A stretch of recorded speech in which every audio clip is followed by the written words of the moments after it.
Sitten tehdään tollanen peruskastike melkein mille vaan kalalle, lihalle, kasviksille.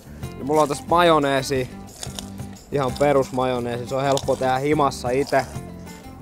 3 keltuaista, 2 desi öljyä, vähän sinappia, suolaa, pippuria ja vatkaa käsin sen emulsioksi. Mä ajattelin tehdä tällä kertaa tällaisen valkosipuli savupaprika majoneesi. Savupaprika on tällainen savustettu paprikajauhe. Espanjassa hyvin yleisesti käytetty.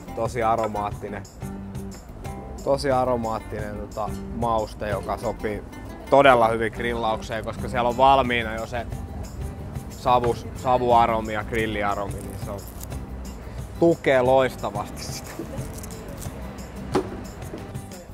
Ja sit valkosipuli. 1 puolikas soolo valkosipuli riittää. Tai sit pari valkosipulin kynttä. Tällaiset kastikkeet kannattaa aina tehdä edellisen päivän valmiiksi tai vaikka jo pari päivää ennen, marinoituu hyvin jääkaapissa ja maut pääsee sit oikeuksiin siellä. Vähän pippuria. Vähän sitruunan mehua, joku happo sinne tarvitaan, muuten tuollainen majoneesi on